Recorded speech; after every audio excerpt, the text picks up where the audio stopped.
Hi guys! At dahil mahal na nga ang mga bilihin ngayon, medyo deprived na tayo bumili ng masasarap na pagkain, lalo na ng ulam.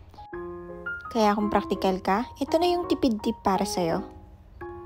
Tara, magluto tayo ng masarap at nagmamantikang ginataang sardinas. Siguradong mapaparami ka ng kain ito.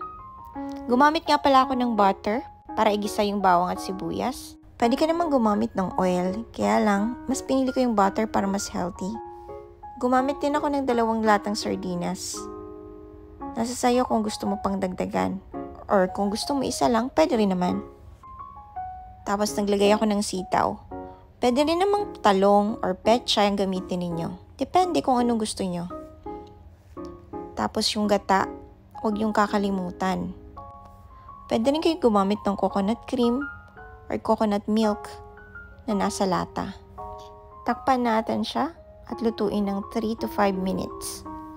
Medyo napadami lang ako ng lagay ng coconut milk pero okay lang. Lutuin pa natin siya ng konti hanggang magmantika yung sabaw niya. 2 klase nga pala yung niluto ko. Yung normal lang at isang spicy. Sure ako na magugustuhan to ng mga bata o ng mga matatanda. Itsura pa lang, nakakatakam na. Siguradong mapaparami ka ng kain. O diba, hindi mo aakalaing sardinas lang yan. Nagmukha na siyang espesyal. At mukha na siyang mamahaling ulam sa isang mamahaling restaurant. Antaray, diba? Mukhang mapaparami na naman tayo ng kain ito.